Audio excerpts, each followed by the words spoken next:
Hello बच्चों, साई ज्ञान Ganga class में आपका स्वागत है। आज का हमारा टॉपिक है संज्ञा। बच्चों, अभी तक जिसने मेरे चैनल को सब्सक्राइब नहीं किया है तो जल्दी से सब्सक्राइब कर दें। चलिए अब हम संज्ञा को समझते हैं। तो सबसे पहले इसकी परिभाषा, किसी व्यक्ति, वस्तु, स्थान, प्राणी अथवा भाव के नाम को संज्ञा कहते हैं। अतः संक्षेप में हम कहें तो किसी नाम को संज्ञा कहते हैं। ठीक है, चलिए अब हम संज्ञा के भेद को समझते हैं। तो संज्ञा के मुख्य 3 भेद होते हैं। सबसे पहला व्यक्तिवाचक संज्ञा, दूसरा है जातिवाचक संज्ञा और तीसरा है भाववाचक संज्ञा। चलिए सबसे पहले हम व्यक्तिवाचक संज्ञा को समझ लेते हैं। तो जो शब्द किसी विशेष वस्तु, विशेष स्थान, विशेष प्राणी या विशेष व्यक्ति के नाम का बोध कराते हैं उन्हें व्यक्तिवाचक संज्ञा कहते हैं। ठीक है, हम इसको उदाहरण के द्वारा समझ लेते हैं। जैसे व्यक्तियों के नाम, विशेष व्यक्तियों के नाम। ठीक है, जैसे महात्मा गांधी, गौतम बुद्ध, मोहन, रमा, अशोक, संतोष आदि। ठीक है, अब प्राणियों के नाम कौन कौन से देख लो, जैसे ऐरावत हाथी, नीलकंठ मोर, गौरा गाय। स्थानों के नाम में दिल्ली, मुंबई, कानपुर, कलकत्ता। ठीक है, नदियों के नाम में नर्मदा, गंगा, यमुना, सरस्वती, कावेरी। देशों के नाम में भारत, जापान, अमेरिका, चीन। ये सब इसके अंतर्गत आएंगे, व्यक्तिवाचक संज्ञा के अंतर्गत। ठीक है, अब इसको हम एक उदाहरण के द्वारा समझ लेते हैं। जैसे महात्मा गांधी ने लोगों को सत्य और अहिंसा का पाठ पढ़ाया। ठीक है, दूसरा है नीलकंठ मोर बहुत सुंदर है। तीसरा है दिल्ली काफ़ी व्यस्त शहर है।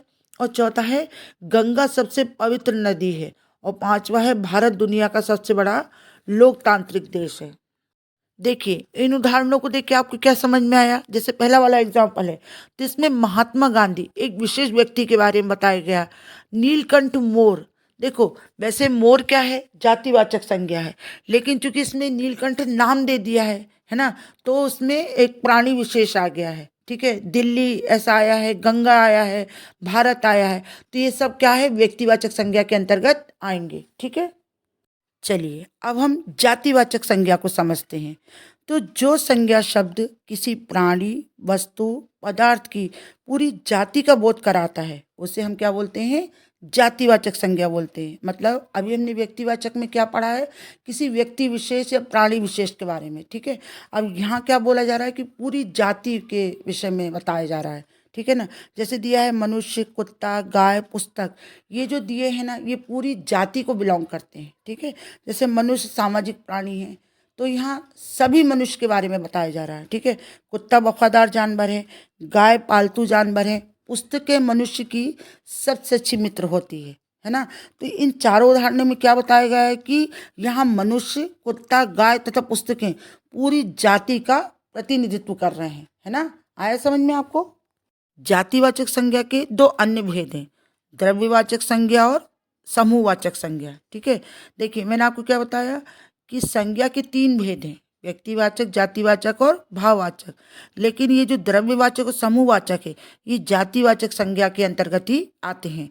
तो सबसे पहले हम द्रव्यवाचक संज्ञा को समझते हैं।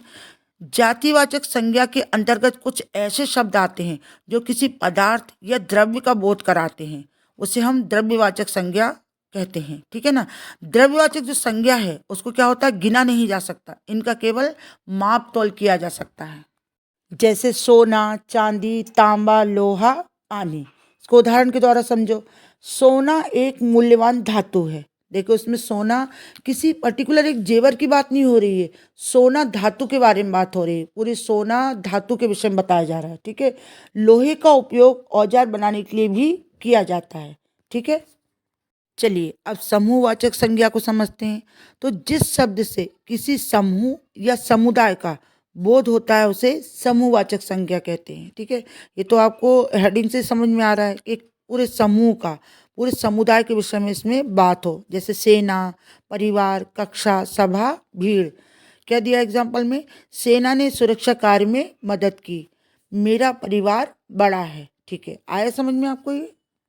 चलिए अब हम तीसरी संज्ञा भाववाचक संज्ञा को समझते हैं। ठीक है, जो संज्ञा शब्द किसी गुणधर्म, स्वभाव दोष, भाव, दशा, अवस्था आदि का बोध कराते हैं, उन्हें भाववाचक संज्ञा कहते हैं। ठीक है, ये जो भाववाचक संज्ञाएं होती है, ये एक अमूर्त मानसिक कल्पनाएं होती है। मतलब इनको हम किसी वस्तु या चीज के रूप में नहीं देख सकते हैं। ये क्या होती है, एक हमारी कल्पना होती है। जैसे सच्चाई, ऊंचाई, प्रेम, घृणा, बचपन, बुढ़ापा, ईमानदारी, गरीबी आदि। इसे हम उदाहरण के द्वारा समझते हैं। पहला दिया है, बुढ़ापा बहुत कष्टदायक होता है। दूसरा है, सदा ईमानदारी से काम करो। तीसरा है, तुम्हारी सच्चाई ने मेरा मन मोह लिया।